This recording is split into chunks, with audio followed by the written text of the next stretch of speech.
Hello, hello, hello, everyone. Welcome back to Beyond the Shelves, another video edition. But you can also listen with just your ears, too. Today, our announcements is what we're talking about, because the biggest announcement is that we are doing another bingo for the 2026 Reading Challenge. So that will... By the time this podcast's out, all that information will be live on our website. You can find all of that. And we are excited to dig a little deeper into the categories for our reading challenge. But before we get into that, what are you reading right now? So I just, literally this morning as I was getting ready, I finished The Everlasting by Alix Harrow, which I really liked. It was a little longer than I normally would like in a book. And it's so funny. Like, I'm at the end of the year. Most people are like, small book, reading challenge. Like, I did read small things like these. I mean, but also, like, it's only 300 pages. Yes. But it's like a 13-hour audiobook. That is a length. Yes. It's audio. Yeah. Anyways, most people, I was like, oh, who cares? Who cares about my reading goal? It doesn't matter. Yeah, that's what you said last podcast. I did. So I just finished that, and it was really good. I really liked it. I would recommend it for any, like, it's light romantasy, more fantasy, but still good. And then I just started a new audiobook called Discontent by Beatriz Serrano, which is a translation, and it's got a great cover. It's like a woman stuck in a chair upside down on the cover.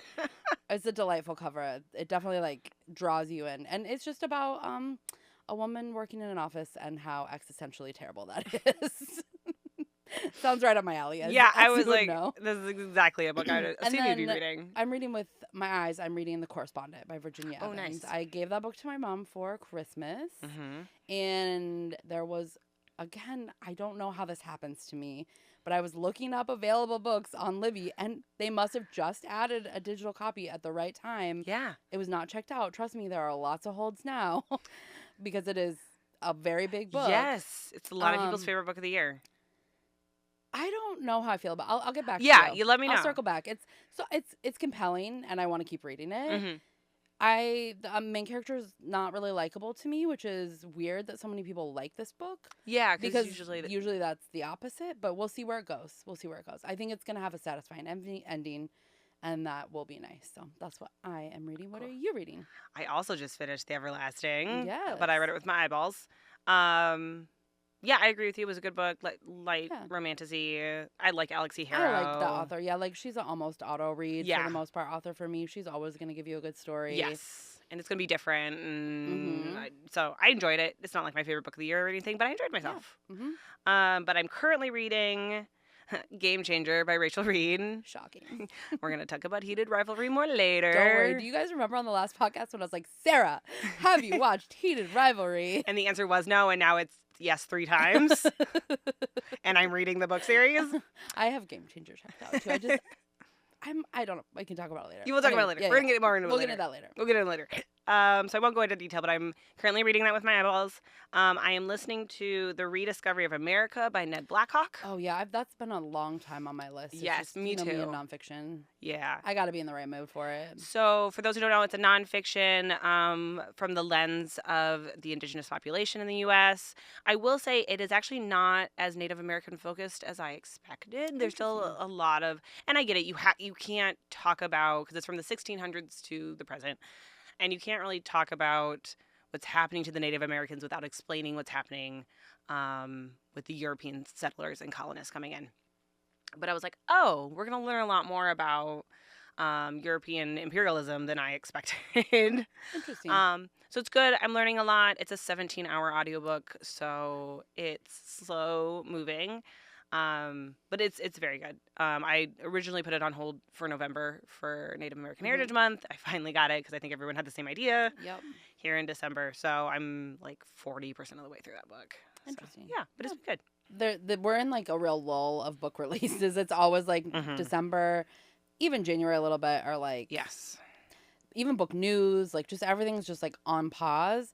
But I think we should talk just a hot second about some of what we think or what we're excited about, or what the biggest books of 2026, or at least our thoughts and feelings on it. Which I could list like 20. I mean, yeah, this is a segment for you. Yes. Not for me. Yes. But the first one that I want to talk about that I think I'm really excited about is it is called American Fantasy by Emma Straub. And she's also an auto read author for me. I've always liked her books. They're just great stories. She's a good writer. They're unique stories. This is like millennial, like it is everything because it is about a cruise that is a 90s boy band. Oh, yes. Okay. So a 90s boy band like sponsors this cruise. This does sound good.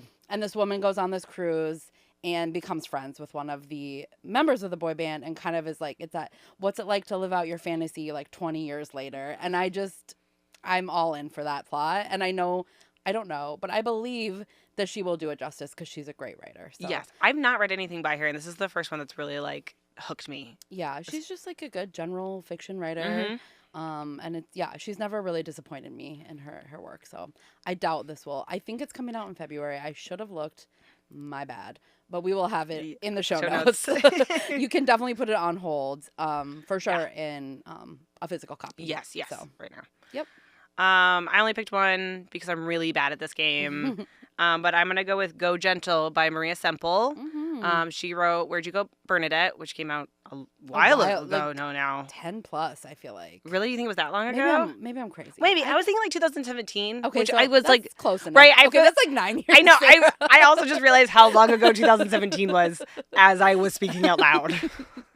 Anyways, it was a while ago. It was a while ago. And it was huge. Like, they made a movie out of it. Everybody was reading it. But Go Gentle is about a stoic philosopher named Adora, who's also divorcee, and her big thing, why she feels like she's contented in life, is because she is always, like, appreciative of what she has, and she only desires what she has. But, of course, everything goes wrong. Yep.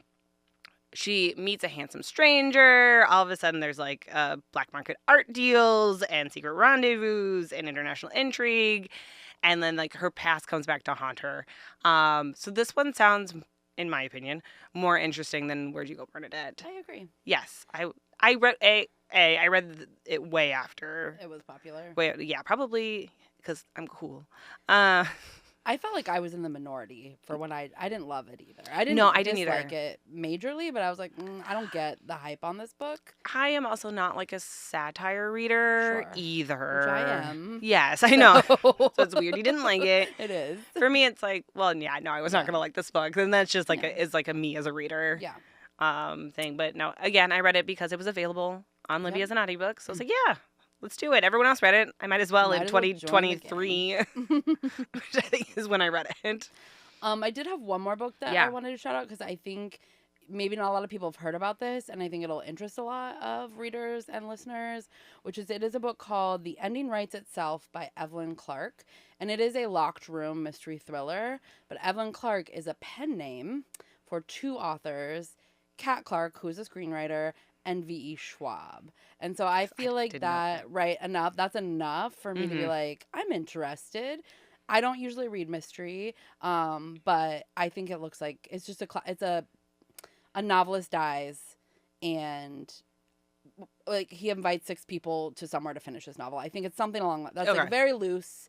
I was more excited about the authors, and I'm interested into like her foray into like the mystery thriller. Like, she's adjacent to some, like, a little but bit, she's not gone full. No. So I think that will be really fun. So. And I'm also going to shout out, there's a new Natalie Haynes book coming out, which I know I didn't pick it for like the best picks because I feel like you have to like Greek mythology because that's all she writes. But if you are a listener to the podcast regularly, you know how I feel about Natalie Haynes. She wrote 1,000 Ships, which is one of my all-time favorite books last year and ever. And I cannot remember the name of it because I didn't write it down because I wasn't going to talk about it. It's okay. It's okay. But it's show notes. But I believe it's a Medea telling. Oh, yes. I've seen that. Yep. I saw that when we were making lists for new and upcoming. I'm sure you can put it on hold because you can put it on hold on Libby right now because I have the audiobook already on hold. So I'm sure the physical copies are in our catalog as well. Reading challenge. So we're doing bingo again. Really the format hasn't changed. Exactly the same. What is changing is the prompts. Yep. And so Sarah and I each of us picked some of our favorite prompts or thought ones we wanted to talk about and give an actual book recommendation. But we will go through all 20 5. 4, because there's a free space. Oh, there's a free space. right? You're right. Yes. Yeah, all 24. We can talk about the free space. And kind of like go Math over is just hard. briefly, not necessarily give book recommendations for all the categories, but there's always resources for. We have the book lists on our website, on the Reading Challenge page. You can always reach out to our team on the What's Popular page. There's a little request button that you can ask for help with the Reading Challenge for a particular category if it's really stumping you. I think there's going to be a couple that will be interesting, but I do feel like every reader, genre, nonfiction, fiction, I think every reader is going to have something in this category. It's like I think about this, like one of them is an award winner, and like there are awards for all types. It's not just a National Book Award. No. Like there are mystery awards. There are romance reader awards. Like there's lots. Rita Caldecott. It's a children's book award. I love that. I've already read 3 to my daughter 20 times. All right. Well, do you want to get started with your first category? I obviously went with Love Story. Shocker. For my first, Who'd have guessed? Who would have guessed? I was gonna do Song of Achilles, but everyone's read it. What I did pick is called Always Never by Jordi Lafebre. It's a graphic novel. So it also fits some of the other categories. There's a graphic novel specific category. But it is a love story told backwards. It is about these 2 people who have these chance encounters throughout their lives. And so it starts when they're about 60, if I remember correctly, somewhere in that age range, and they're finally together. And then it goes back through time of how they kept missing each other. They were in different, places in their lives, that sort of thing, all the way back to their first meeting when they were in their early 20s. It's a beautiful artistry. I really love the artwork in it. It is also, if I remember correctly, yes, it is also a translated work. So it's by the author is Spanish, but he writes in French. So interesting. And then it's been translated. And I actually first read this. We do have physical copies of it. It's right there, actually. But you can also read it on Comics Plus, which is one of our databases that you can read a whole bunch of different comics and graphic novels. We've talked about it before. But that's how I read it the first time, because we did not have a physical copy of it. Well, that's nice. Yeah. It makes me think of those social media posts where someone takes a picture at Disneyland and they realize their partner is in the background or whatever. That sounds really sweet. Yeah. And the cover is lovely. The cover is lovely. And I wanted to give some different formats of especially if you're going for Blackout and wanting to do all 24, this is going to be a quick read for you too. Love that. On top of that. I chose one of our other categories is a wordy title, which is a title that has 6 or more words in it. I'm glad you picked this one because I was not going to. And I love a title, especially a unique and weird title. So this was perfect for me. There's a lot of choices, a lot of different options, but I chose Violet Thistlewaite is not a villain. Anymore. By Emily Krempholtz. See, that's the joy this of is a why long This title. is why I did not pick it. But I think it's such a cute plot. It is about a former, was a right-hand man to a villain, and she doesn't want to be a villain anymore. She doesn't want to be associated with that, so she moves to this new town. She starts over. She opens a flower shop. And just it's a cozy little fantasy where there is some light romance. There's a grumpy alchemist next door, a sentient plant. We know I love a sentient plant. And I think there's a blight that happens to all the plants, and they have to come together to figure that out. So I think it just looks really cute, and it's got a long title that I cannot say very well clearly. But I think that's a good one for that. Yes. What was my next one? I did Set in Another Era. I picked a slightly older title called The Winter Soldier by Daniel Mason, which has nothing to do with Bucky Barnes from the Marvel Cinematic Universe. So sorry if everyone was expecting that. Yeah, they have Sebastian Stan in their head. And of course I didn't write it down, but Daniel Mason does have a new book coming out in 2026 as well. If you like Daniel Mason, he also did North Country. Oh yeah, I was looking at that one too as one I was gonna put on the. Yep, it was on my short list. Yeah, and I was like, no, instead I'll do an older one. But I picked up this one thinking it was gonna have more romance in it, and then it was not that kind of book at all.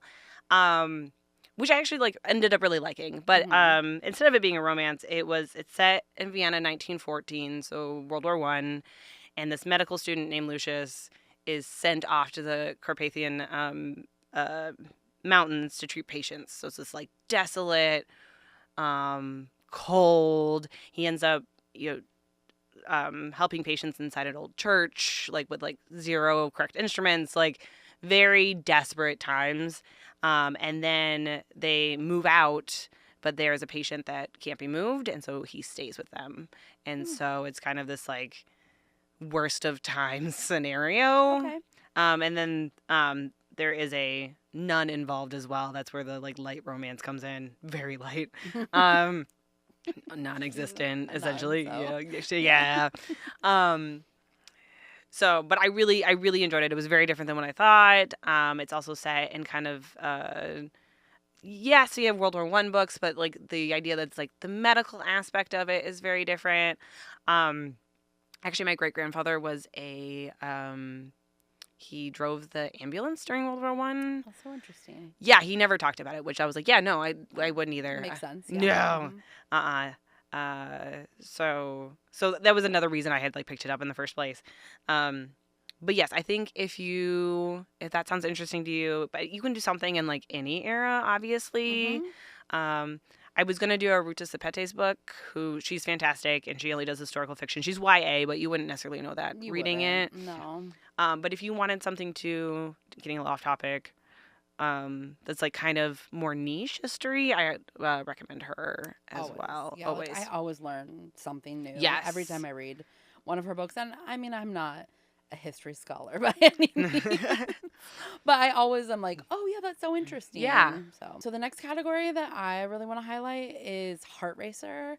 And what I love about this category is you can do thriller, you can do horror. Basically, you can do anything that has kind of a fast-paced, like tense plot. The book that I chose is a really good genre blend because it is a blend of sci-fi, horror, and thriller, like literally all three, which is Exiles by Mason Cole. It's also, I believe, a quite short book, which I love to recommend short books for the reading challenge if you're trying to, knock out a bunch of books that maybe you wouldn't normally pick up also. But basically, it is about the human crew is sent to prepare the first colony on Mars, and there were already robots there getting it set up. And when they get there, the machines have formed an alliance, and just really things don't go well. Yeah. And it kind of is a really like tense, like almost locked room mystery, but also horror, sci-fi. It's in space. I've had many people say it's a great read. It's on my short list, so I think it would be a really good one for this category. You can also choose like a classic horror novel. There's a million out there. Like a psychological thriller would be really good for this one too. So I like this category because it's not just read a horror book or read a mystery book. It's read something that will get your heart racing. So, and this book definitely sounds like it will. Yeah, definitely. No, that sounds really interesting. I'd not heard that one.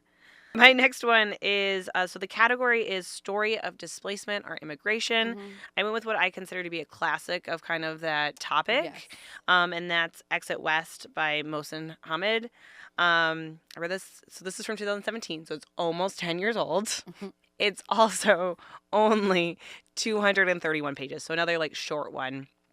Backlist is really nice for these challenges because then you're not on a wait list. Like you're not waiting for the next, like, the newest book, you have like 50 on the wait list. So it's nice to pick older books. So I picked mostly newer books. So. Yeah. Oops. I was all backlist. I was like, have I read it? And then I'm going to talk about it. But this is about, I believe it's unnamed country, if I remember correctly, on the brink of civil war. And two characters, Nadia and Saeed,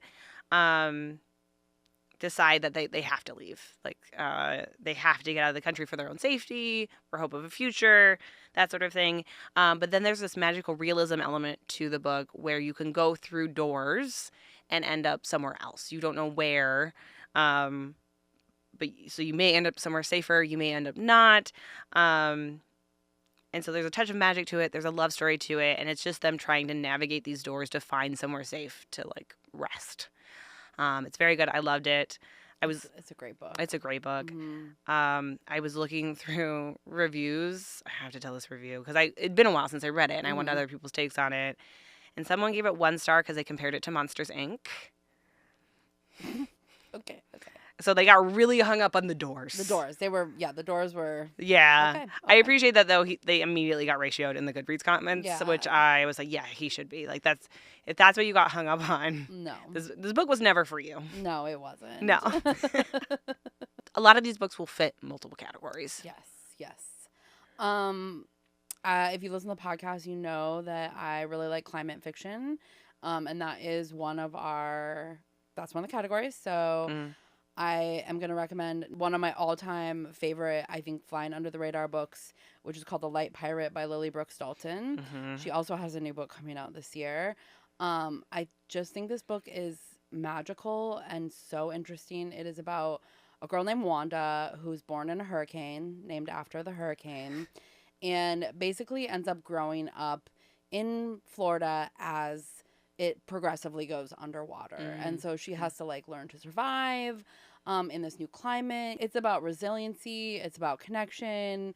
And I think it's just about, which is pretty, it's hard to say this without sounding negative, but I think it sounds like it's applicable today, but it's about trying to navigate in a world that is slowly disappearing underneath your feet. And I just think it's a beautiful book. And I highly recommend it to anyone, but also if you're doing the reading challenge, it works for climate fiction. Yeah. So my last category that I'm gonna get really in depth with is locked room mystery, which you talked about a previous book. So it shows that these show up a lot. But I just got done reading All of Us Murderers by KJ Charles. Charles normally does romance. This is their first foray into mysteries. Okay.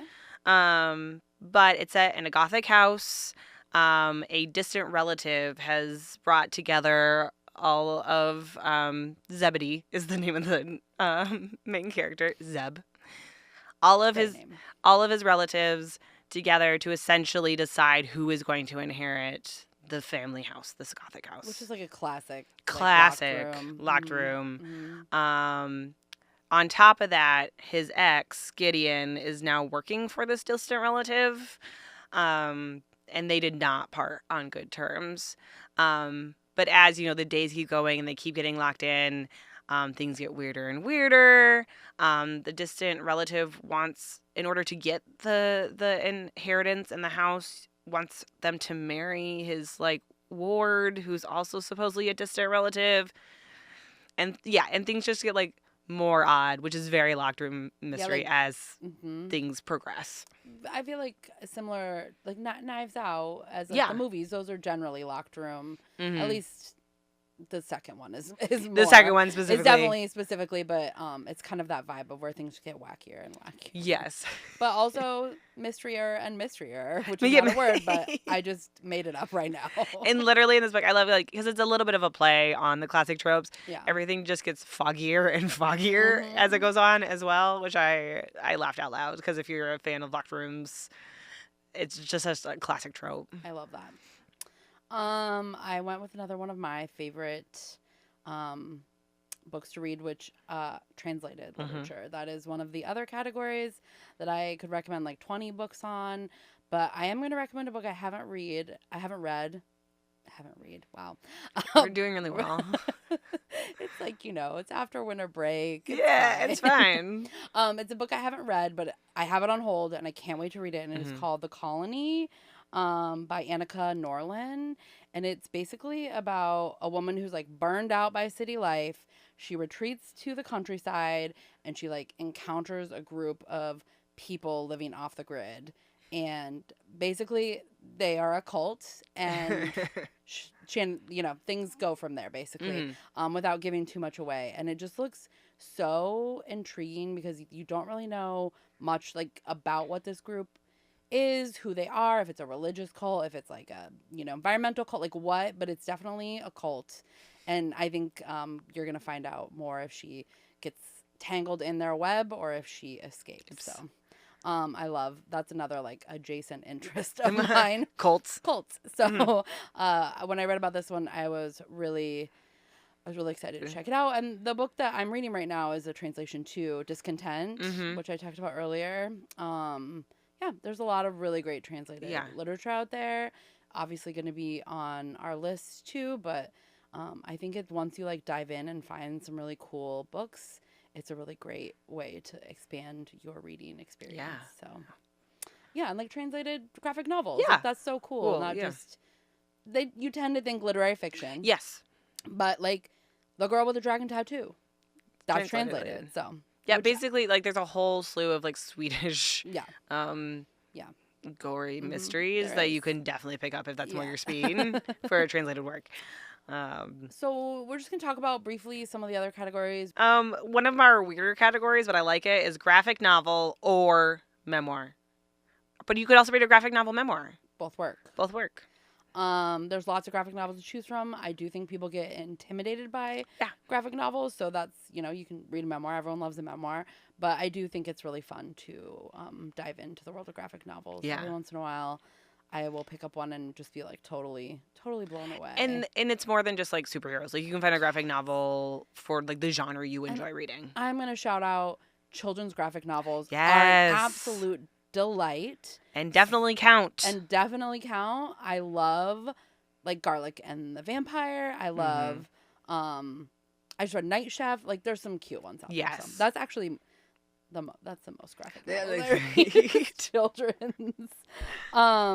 Nominated for an award or won an award, which we have a spot on our website. There's an awards watch under the What's Popular page. And we talked about that a little bit earlier. Recommended by a librarian.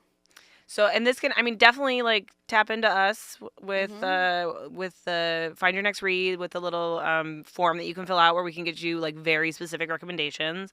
But it could also be like walking up to a librarian in the library. It could be on social media. You have a favorite librarian you follow on TikTok. Michael Threets. Is Michael Threets giving you a recommendation? Great. Yeah, it doesn't have to be one of us. Yeah, it doesn't have to be us specifically.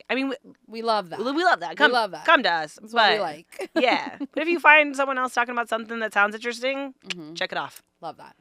Amateur Detective, which is like, to me, just my mind immediately goes to Jessica Fletcher. Yes. Like Murder, She Wrote style. So it's that's what I wrote down. A detective who is not a professional detective. There's many Thursday Murder Club. I was just going to say that, and it's very, amateur detectives are very in right now, very chic, because just on TV too, because like, the Thursday Murder Club is a TV show, Only Murders in the Building, that Ted Danson one that I've seen, and I'm blanking on. Yeah, where he's in the old folks' home. Yeah, Man on the Inside. Yeah, good job. Yeah. One that we skipped over is released in 2026.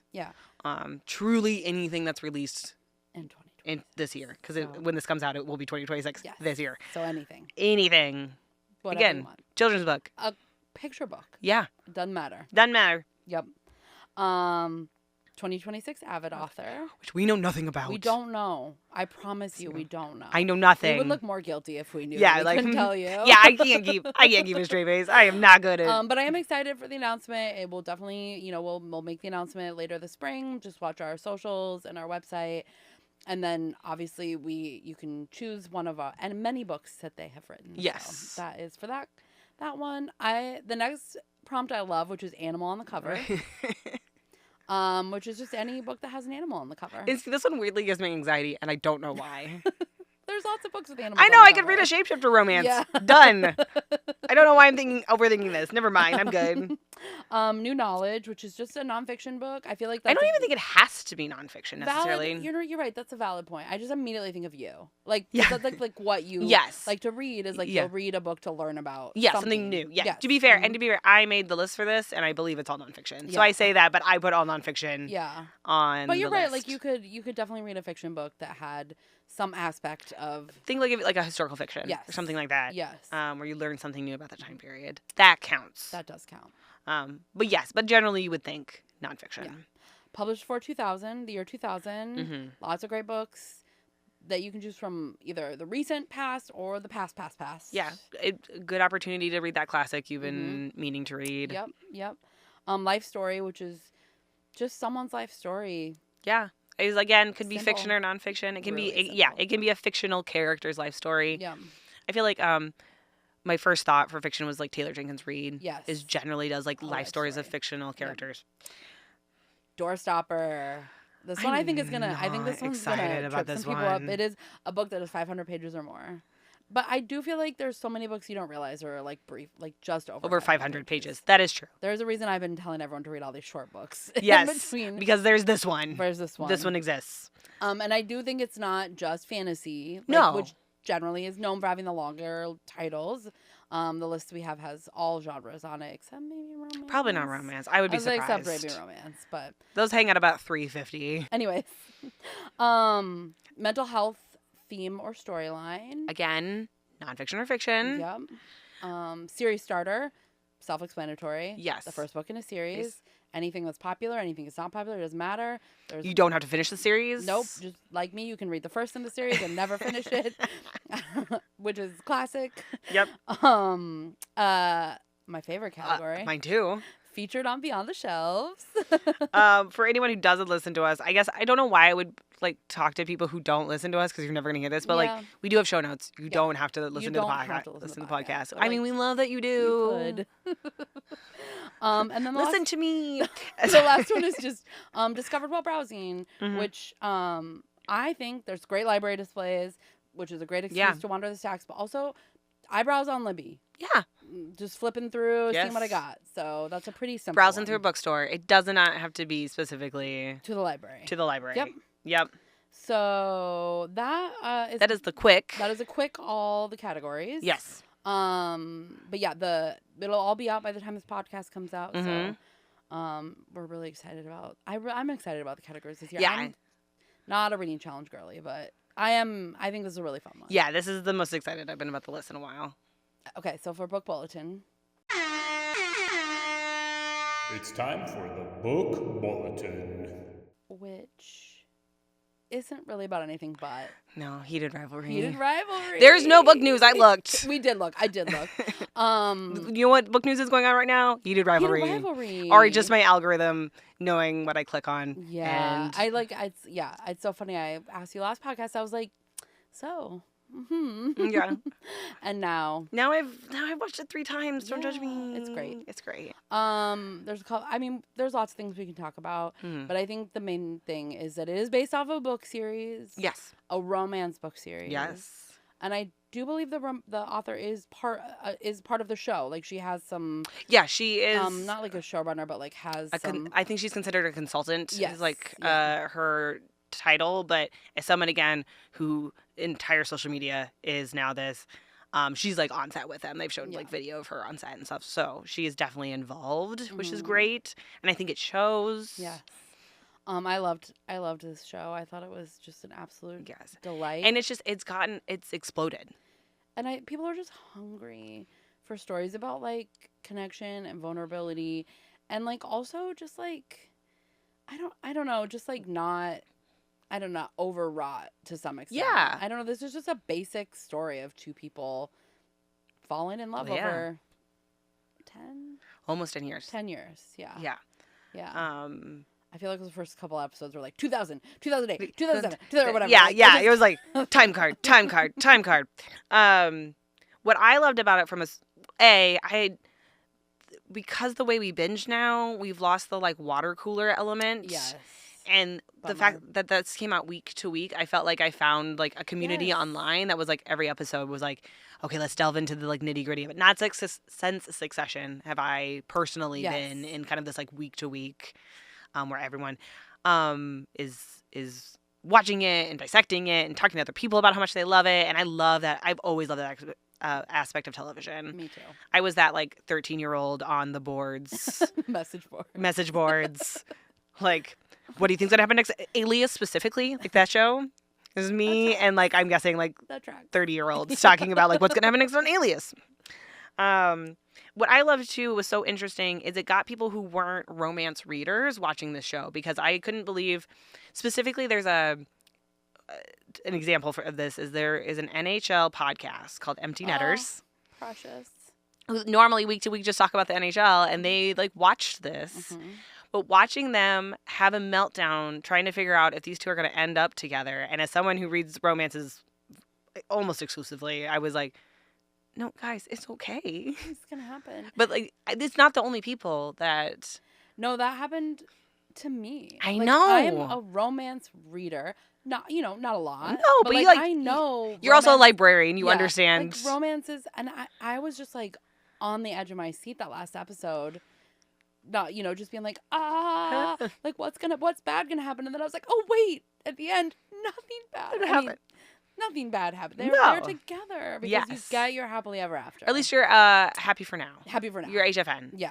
Only because which is not typical of the romance genre. So there's 6 books in the series, and this is book 2 of the series that they're referencing.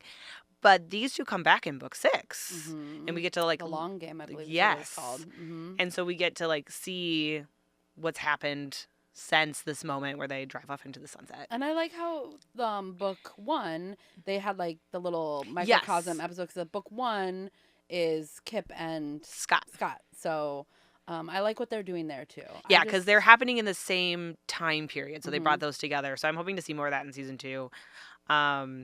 I do think it's important for those watching it, because I think there's a lot of Gen Z people watching it, which is great.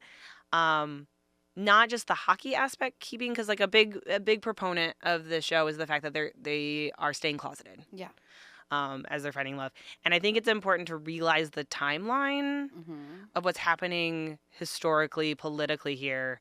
Because I did too much wiki searching for this and found out that the 2 main characters, Elia and Shane, I had their like real names in my head. I know. Oh. I mix up their real names. That's how much it's just they're like the same person almost, because you see enough interviews anyways. Anyway, sorry. Anyway. Elia and Shane are my age. Like, when we were born the exact same year. So, like, in, like, the timeline, they would, if it was 2025, they'd be in their 30s. But for this, they're 17 when they first meet. But it's 2008.